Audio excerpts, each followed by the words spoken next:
मंगलवार का दिन रीवा जिले में आम लोगों के लिए आरक्षित किया गया है जन सुनवाई के लिए, जहां लोग कलेक्टर कार्यालय में आते हैं अपनी अपनी समस्याओं को लेकर और इस उम्मीद से आते हैं कि शायद इस जन सुनवाई में अधिकारियों द्वारा इनकी समस्याएं सुनी जाए, इनकी समस्याओं का निराकरण किया जाए। हम मौजूद हैं रीवा के कलेक्टर कार्यालय में और मेरे सामने जो मौजूद है या फिर ये कहें मेरे साथ जो मौजूद है, यह एक फरियादी हैं। वह क्यों आए हैं आज इस जन सुनवाई में, हम इनसे डायरेक्ट बात कर लेते। क्या नाम है?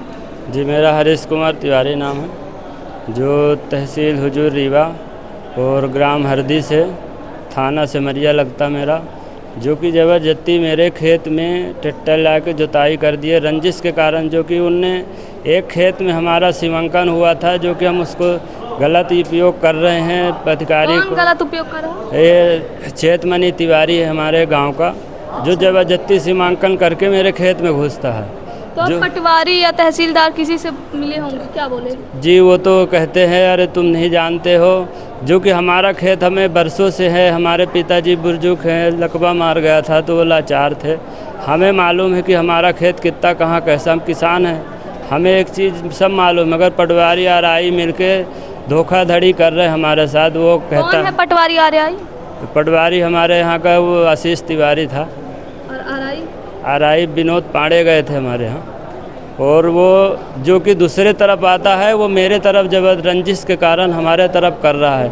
और वही आदमी 4 लोग को मिलके मेरे खेत में, जो कि उनका नाम और नहीं है, फिर भी मारने की धमकी दी और मेरे खेत में ले जाके ज़बरदस्ती दूसरा भी खेत जोत लिए। आप लोग दोबारा नापीती के लिए जैसा कह रहे हैं कि ज़मीन विवाद है, ज़बरदस्ती आपके खेत में जुता लिए हैं, तो आप लोग ज़मीन नापती का भी आवेदन दिए होंगे, तो क्या कार्रवाई? जी, कोई कार्रवाई नहीं। वो मुझसे 60,000 मांगते हैं, उसने भी 60,000 दिया था। कौन दिया था? चेतमनी तिवारी। किसको दिया गया था? ये दिया था आरआई और पटवारी सर। अच्छा जी। तो आपको कैसे जानकारी हुई? जी, गांव में उसने एक से उधार लिया था, उसने बताया कि मैंने उनको 50,000 रुपये दिया हूँ, तो बोला। अच्छा, तो क्या आपसे पटवारी और आरआई भी पैसे की मांग कर रहे हैं? जी, मेरे से भी मांग कर रहे थे। हमने गरीब आदमी मैडम जी, हम नहीं दे पाए, सुन लीजिए। अच्छा। क्योंकि मेरे से, हम तो किसान आदमी एक एक दाने के लिए महताज हो रहे हैं कि हम कैसे अपने पसंद फूलन बच्चों को कैसे खिलाएं, बताइए। तो वही है। और तो हम आज कलेक्टर कार्यालय में आए तो किससे मिले आप? जी, कलेक्टर महोदय से हमने मिला हूँ। उन्होंने आश्वासन दिया है कि हम आपका काम करेंगे, इसमें सुनवाई होगी।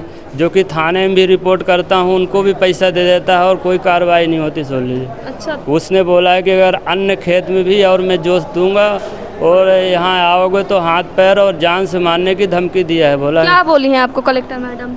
मैडम जी यही बोले कि हमने कार्रवाई करेंगे। अच्छा। अब देखिए क्या होता है, सुन लीजिए। अच्छा, तो बताइए, यहाँ पे ये अपने खेत के लिए ही भटक रहे हैं जहाँ इनके पुरखों की ज़मीन थी, लेकिन कहते हैं कि एक बलशाली व्यक्ति जो होता है तो कहीं ना कहीं एक जो मासूम आदमी होता है या फिर ये कहें कि जो थोड़ा शांत होता है उसको दबा लिया जाता है। और यही हुआ इनके साथ।